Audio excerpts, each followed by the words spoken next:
गंगाधर और रमेश गरीबी के अभाव में, दवाइयों के अभाव में बेचारे दोनों दुनिया छोड़ के चले गए। बाबा साहब अम्बेडकर जब विदेश में शिक्षा ग्रहण करते थे तो जब आते तो लोग कहते थे कि बाबा साहब अम्बेडकर को अनुदान मिला है, शिवाजी राय गायकवाड़ की से उसकी वजह से बाबा साहब पढ़ रहे हैं। बाबा साहब कहते थे, ऐ दुनिया के लोगों, तुम क्या समझो कि मेरी पढ़ाई की कीमत वो अनुदान को वजीफा कीमत नहीं है।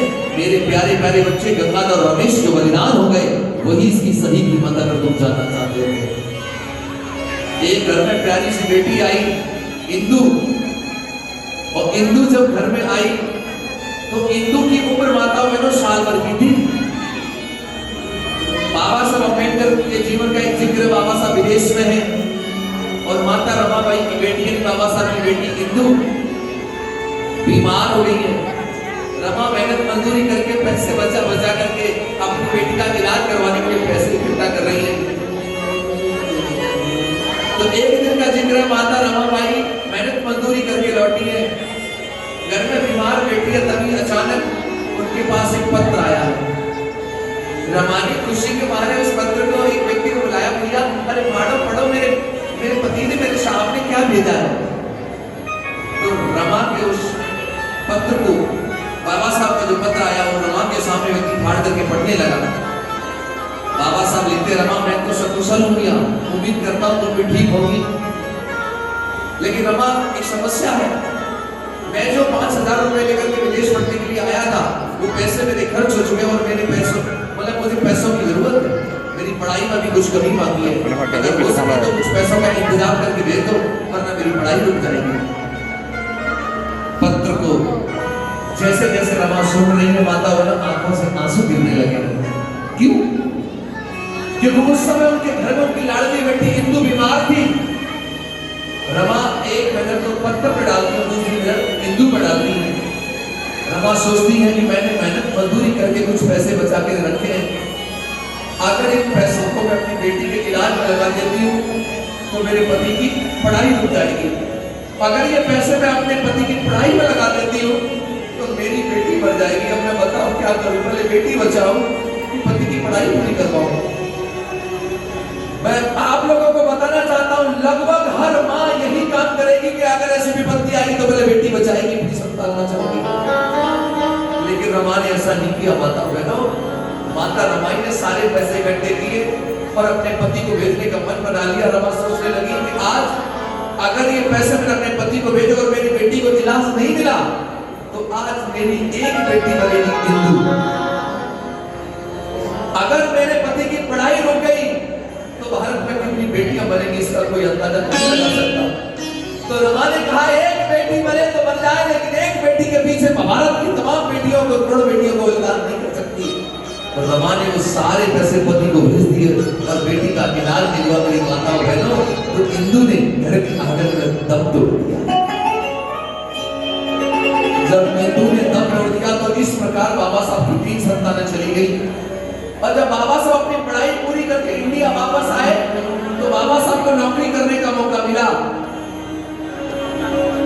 रमा सोच रही थी मेरे साहब आएंगे, नौकरी करेंगे, अच्छी साड़ी, अच्छा भोजन खाने को मिलेगा, लेकिन साहब ने नौकरी तो की गुजरात के वडोदरा में 10 दिन।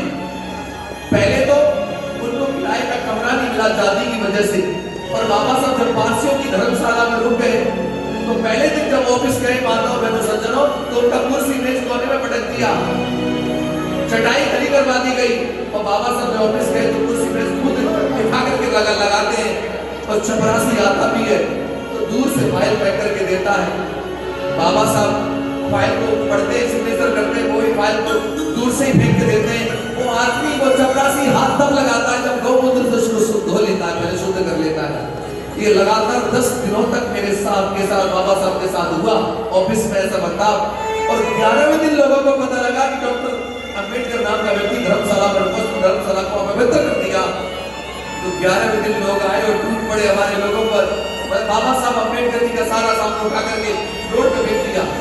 बाबा साहब ने कहा मैं दूसरी जगह अपना कमरा शिफ्ट कर लूंगा, लेकिन आज की रात मुझे रुक जाने दो। लेकिन एक नहीं मानकर बाबा साहब का सारा सामान उठा के रोड पर फेंक दिया। उस रात बाबा साहब अम्बेडकर ने यह सोचा कि जब मैं गवर्नमेंट एम्प्लॉय हूं, अधिकारी हूं, और मेरे साथ ये लोग ऐसा व्यवहार करते हैं, तो मेरे समाज के साथ कैसा व्यवहार करेंगे। बाबा साहब ने कसम उठाई कि आज के बाद जीवन में कभी नौकरी नहीं करूंगा, और ये भी कहा अगर मैं अपनी बहुजन समाज को गुलामी की जंजीरों से, जातवाद के जहर तक बाहर नहीं निकाल पाया, तो अपने आप को गोली मार करके हत्या कर लूंगा, वरना अपने बहुजनों को अधिकार दिला करके ही दम लूंगा। बाबा साहब ने जब नौकरी छोड़ी तो परिवार चलाना था, और परिवार चलाने के लिए बाबा साहब अम्बेडकर ने वकालत की। जब कोर्ट में बाबा साहब जाते तो पूरा पूरा दिन बैठे रहते थे, एक भी व्यक्ति केस लेकर के नहीं आता था जाति के कारण। तो गर्दिश के, मुसीबत के, परेशानी के दिन बाबा साहब के जीवन में आए, और उन्हीं गर्दिश और परेशानी के दिनों में बाबा साहब के घर में माता रमाबाई की कोख से एक बेटा जन्मा, और उस बेटे का नाम बाबा साहब ने रखा राजरतन। राजरतन। बाबा साहब अपने बेटे को गोदी में लेकर के प्यार करते थे, कहते थे रमा देख लेना हमारा ये बेटा राजरतन देश की गद्दी पर राज करेगा। रमा पूरी नहीं संभालती थी। बेटा खेलते खेलते आंगन में माता बहनों में 10 महीने का हो गया है। बाबा साहब कोर्ट में उस समय की घटना आपको याद बता रहा हूँ। माता रमा भाई घर में अपना घरेलू कार्य कर रही है, तो रमा को घर का कार्य करते करते याद आया कि यार बहुत समय हो गया मैंने अपना बेटा गोदी नहीं लिया, खिलाया नहीं, कहाँ है। तो गई और बेटे को जैसे हाथ लगाया, देखा तो उसका बदन पूरा तप रहा था। माता रमाबाई ने क्या किया, एकदम बच्चे को गोदी में लिया, सीने लगाया। अरे मेरे बेटे को अचानक हो क्या था, इतनी तबीयत खराब कैसे हो गई। तब माता रमाबाई ने एक व्यक्ति को आवाज दी। एक व्यक्ति दौड़ा दौड़ा आया और रमा कहने लगी कि जाओ मेरे पति मेरे साथ को कहो कि उनका बेटा अचानक बीमार हो गया है। तो आदेश रमा का पा करके, आदेश रमा का पा करके एक व्यक्ति भागा आया है। राजरतन बीमार हुआ, ये जाके हाल बताया है। बाबा साहब को कहा कि बाबा साहब से कहा कि साहब ये आपका बेटा राजरतन अचानक बीमार हो गया है। और जैसे ये शब्द बाबा साहब के कानों में गए, क्या हुआ, सुन करके सम्मान, सुन करके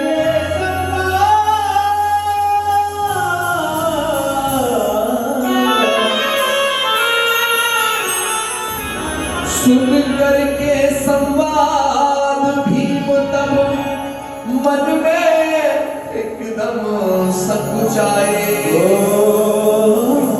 तत्काल उठे बाबा साहब और दौड़े दौड़े घर आए। बाबा साहब जैसे ही घर आए और बाबा साहब ने अपने बेटे राजरतन को देखा, लंबी लंबी सांसें भर रहा था। रमा कहने लगी साहब देखिए बेटे को क्या हो गया। बाबा साहब ने अपना बेटा गोदी में लिया और सीने से लगा लिया। ऐसा लग रहा था उस खड़ी मानो बेटा पिताजी का इंतजार कर रहा हो। जैसे ही बेटे को बाबा साहब ने गोदी लेकर के सीने लगाया, उसी क्षण माता बहनों बच्चे ने दम तोड़ दिया। और जैसे ही राजरतन ने दम तोड़ा, एकदम बाबा साहब ने देखा रमा हमारा बेटा कुछ बोल क्यों नहीं रहा, रमा हमारा बेटा कुछ बोल क्यों नहीं रहा।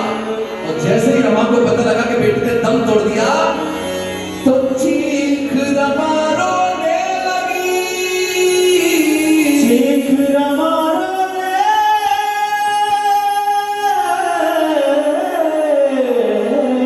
लगी। बेटा मेरा राजरतन, बिन बेटा मैं जीऊंगी कैसे, मेरा सूना हो गया घर आंगन।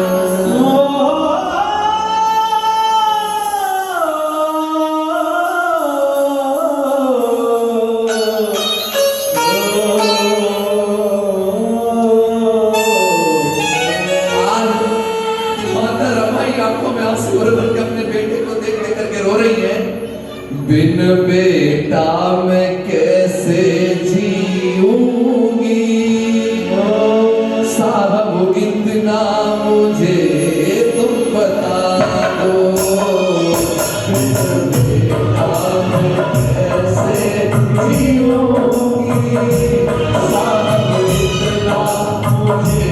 तुम बता दो, बिन बेटा मैं कैसे जियोगी साहब मुझको तुम इतना बता दो। बिन बेटा मैं कैसे जीऊंगी साहब इतना मुझे तुम बता दो। बिन बेटा मैं कैसे जियोगी साहब इतना मुझे तुम बता दो। रमा क्या बोली? बेटा बेटा मैं किसको कहूंगी, ओ बेटा बेटा मैं किसको कहूँ साहब इतना मुझे तुम बता दो। बिन बेटा मैं कैसे जीऊंगी साहब इतना मुझे तुम बता दो।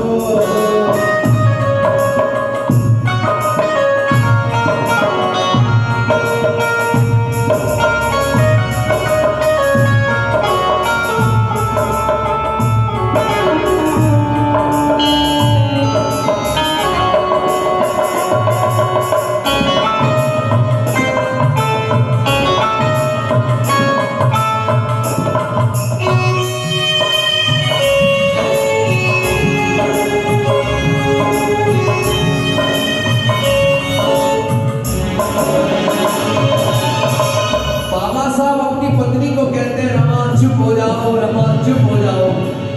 रमा मैं जान सकता हूँ, समझ सकता हूँ कि एक माँ के 4 बच्चे मर जाए तो उसके दिल में क्या गुजरेगी। रमा चुप हो जाओ। तो रमा कहती है अपने पति को, रोने के सिवा अब बचा ही क्या, चार कोई मैंने संताने हो।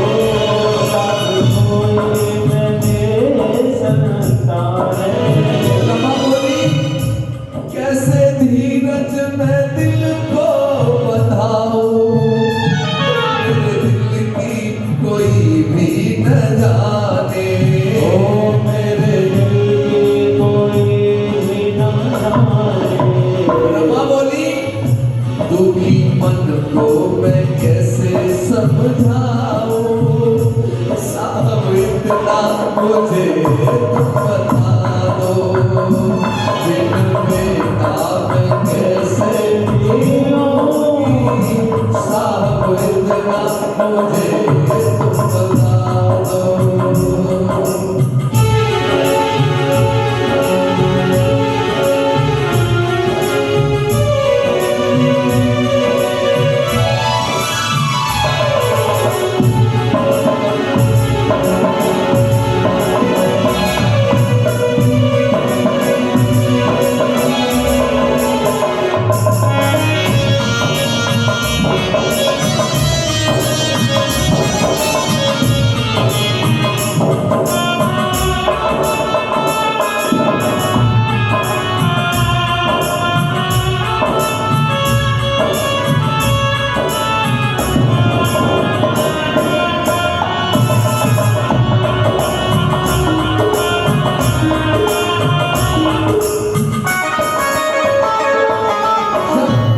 बाबा साहब अपनी पत्नी को कह रहे हैं रमा चुप हो जाओ, रमा चुप हो जाओ। तो रमा कहने लगी साहब आप मुझसे एक बात कहते थे कि हमारा बेटा राज रतन देश की गद्दी पर राज करेगा। आज मैं तुमसे पूछना चाहती हूँ कि हमारे बेटे को देश की गद्दी पर राज कराओगे? तब बाबा साहब की आंखों में आंसू आ गए, वो बात याद आ गई बाबा साहब को। तब बाबा साहब कहने लगे रमा मैं जानता हूँ कि हमारा बेटा मर चुका है और मरा हुआ बेटा देश की गद्दी पर राज नहीं कर सकता, लेकिन तुम्हारे आंसुओं की सौगंध खा करके बेटे की लाश को साक्षी मान करके आज मैं वचन लेता हूँ तो दुनिया में ऐसा काम करके जाऊंगा। अरे जब भी किसी रमा की कोख से कोई बेटी इंदु पैदा होगी या बेटा राज रतन पैदा होगा वो देश की गद्दी पर राज करेगा। रमा बोली राज रतन मेरा बेटा है प्यारा, राज रतन मेरा बेटा है प्यारा, राज रतन मेरा बेटा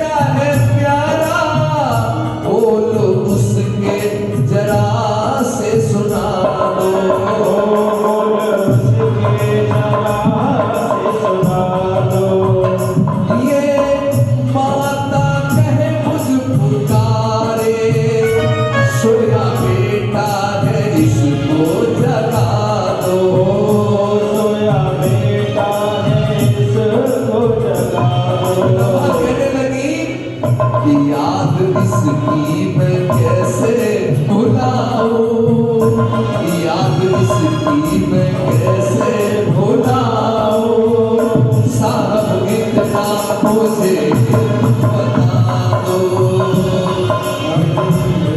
मैं कैसे भुलाऊं साथ था तो मुझको बता दो।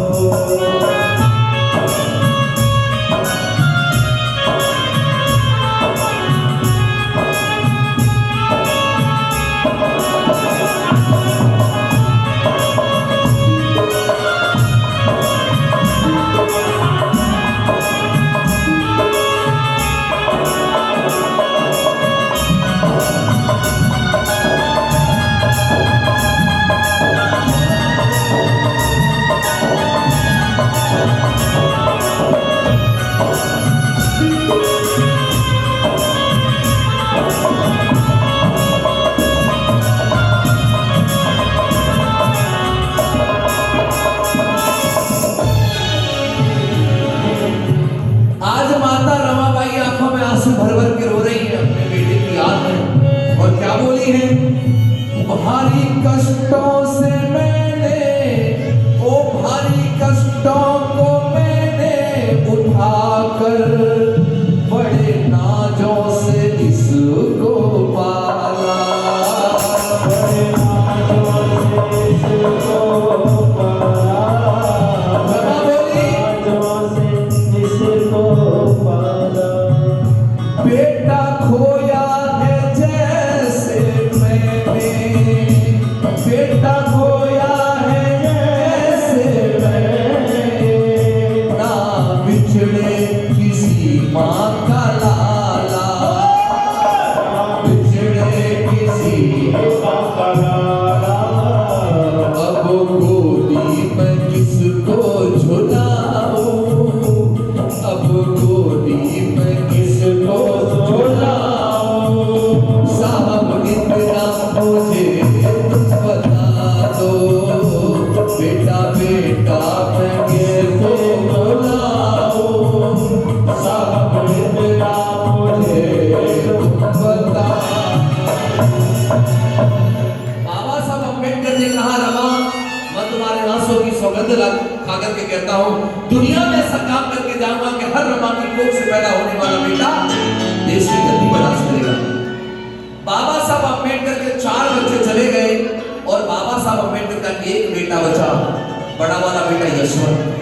बाबा साहब अपने बड़े बेटे यशवंत की चिंता भी भूल गए, क्योंकि बाबा साहब को अपने बेटे से कई ज्यादा चिंता आप लोगों की थी, और बाबा साहब आपके हक अधिकार के लिए संघर्ष करने लगे। तो कई बार तो बाबा साहब का रास्ता रोकने का काम हुआ, उन पे जानलेवा हमला करने की कोशिश की गई। माता रमाबाई को ये पता लगती तो उन्हें बड़ा दुख होता, और धीरे धीरे करके माता रमाबाई बीमार हो गई। और माता रमाबाई जब बीमार हुई तो बाबा साहब अम्बेडकर आपके लिए हक अधिकार के लिए लड़ाई लड़ रहे हैं, इधर रमाबाई अपनी पत्नी का इलाज भी करवा रहे हैं, लेकिन बाबा साहब अपनी पत्नी को ठीक नहीं करा पाए। 27 मई सन 1935 में परम पूज्य बाबा साहब अम्बेडकर की प्राण प्रिय पत्नी माता रमाबाई 37 वर्ष 3 महीना 20 दिन की होकर के सदा सदा के लिए दुनिया से चली गई। बाबा साहब अकेले। तब मेरा